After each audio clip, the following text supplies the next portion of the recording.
નમસ્કાર, real power ન્યૂઝમાં આપનું હાર્દિક સ્વાગત છે। સમાચાર મળી રહ્યા છે પાદરાથી। રાહુલ ગાંધીના અનામત સંબંધિત નિવેદન સામે પાદરામાં ભાજપે વિરોધ પ્રદર્શન કર્યું। ભાજપે રાહુલ ગાંધીની આ કથિત અનામત વિરોધી ટિપ્પણી સામે રાજ્યવ્યાપી વિરોધ પ્રદર્શનની જાહેરાત કરી હતી। ભાજપ પાર્ટીના કાર્યકરો પાદરા બાબા સાહેબ આંબેડકર સર્કલ પાસે ગુજરાત પ્રદેશ અનુસૂચિત મોરચાના પ્રમુખ દેવેન્દ્ર વર્માના નેતૃત્વમાં વિરોધ પ્રદર્શન કર્યું હતું। આ દરમિયાન ભાજપના કાર્યકરોએ હાથમાં પ્લે કાર્ડ લઈને રાહુલ ગાંધી વિરુદ્ધ સૂત્રોચ્ચાર કર્યા હતા।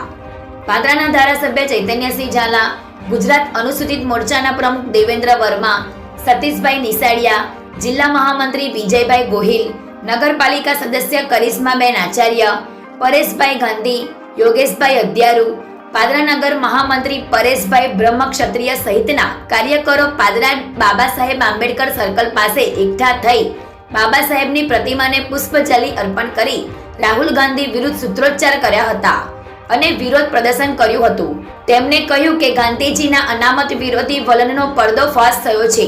પ્રકાશ પટેલનો report, real power news, Padra.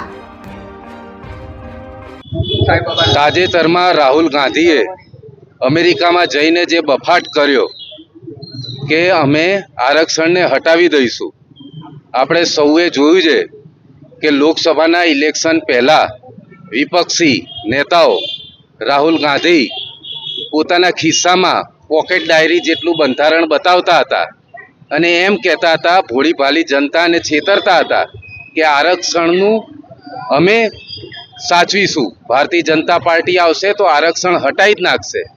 તેવા લોકો, તેવી ખોટી વાતો કહેવાવાળા લોકોનો આજે અસલી ચહેરો દેશના લોકોને ખબર પડી ગઈ છે। અમેરિકામાં જઈને જે તેમણે કહ્યું કે અમારી સરકાર આવશે તો આરક્ષણ હટાવી દઈશું, તેના વિરોધમાં આજે આખા દેશમાં તમામ જિલ્લા મહાનગરોમાં ભારતીય જનતા પાર્ટી દ્વારા આ ધરણાનો કાર્યક્રમનું આયોજન કરવામાં આવ્યું છે। તેમાં અમે પબ્લિકને, પ્રજા વચ્ચે અમારા શબ્દો કહીએ છીએ કે મોદી સાહેબ જેમણે પોતાના શપથ લીધા ત્યારે આરક્ષણને, સંવિધાનને નમન કરીને પાર્લામેન્ટમાં ઘૂસ્યા હતા અને તેમણે તાજેતરમાં જ કહ્યું હતું કે જ્યાં સુધી હું જીવતો છું ને ભારતીય જનતા પાર્ટીની સરકાર છે તેમાં આરક્ષણને ઊની આંચ પણ નહીં આવે કે સંવિધાનને બદલવાની કોઈ વારો નહીં આવે।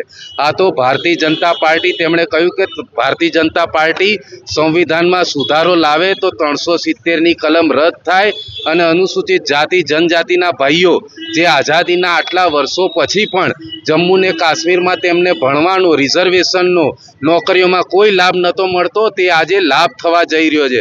આજે જમ્મુ કાશ્મીરમાં ચૂંટણી જે તમે જાણો છો, આજે આ બાબા સાહેબનું સંવિધાન જમ્મુ ને કાશ્મીરમાં પણ લાગુ થયું 370ની કલમ નાબૂદ થયા પછી, અને આજે ત્યાંની ચૂંટણીમાં અનુસૂચિત જાતિના ઉમેદવારો પણ ઊભા રહી ચૂક્યા છે। એટલે આ અમારો વાત આખા દેશમાં ને પ્રદેશમાં પહોંચે તે માટે થઈને ભારતીય જનતા પાર્ટી દ્વારા દરેક જગ્યાએ ધરણાના કાર્યક્રમ કરવામાં આવી રહ્યા છે। ગુજરાતભરની અંદર રાહુલ ગાંધી જે અમેરિકાની અંદર વિરોધ કર્યા છે, ત્યારે આપણે ગુજરાતની અંદર આજે લગભગ 44 જિલ્લાની અંદર આ વિરોધ પ્રદર્શનનો કાર્યક્રમ કરવામાં આવ્યો છે અને એમાંનો કાર્યક્રમ વડોદરા જિલ્લાની અંદર પાદરા તાલુકાની અંદર પાદરા નગરમાં થઈ રહ્યો છે। ત્યારે અમે પાદરા તાલુકા SC OBC અને સર્વ અનામતના લોકો અને એનો સખત વિરોધ કરી કે દેશની અંદર, દેશની બહાર જઈ, દેશમાં રહી, દેશની બહાર જઈને આવો વિરોધ કરતા હોય એવા લોકોને ક્યારેય પણ પ્રોત્સાહન ન કરવું જોઈએ। આ ભોલી ભોલી જનતાને જેમ તેમ કરીને એ લોકો ચૂંટણી લડ્યા છે મિત્રો, એનો ચહેરો આખો ગુજરાતમાં નહીં, ભારતમાં પણ બહાર આવ્યો છે। તમે ભારતમાં રહેતા હોય અને બહાર જઈને જો ભારતને અપમાન કરતા હોય તો આવા લોકોને ક્યારેય આપણે સહન ન કરીએ। તો એ ભારતીય જનતા પાર્ટી વડોદરા જિલ્લા વતી, જિલ્લા ભારતીય જનતા પાર્ટી આ કાર્યક્રમમાં અમારી વચ્ચે ધારાસભ્યો અને સૌ જનતા પણ ઉપસ્થિત છે અને અમે એનો સખત રીતે વડોદરા જિલ્લા ભારતીય જનતા પાર્ટી વિરોધ કરીએ છીએ।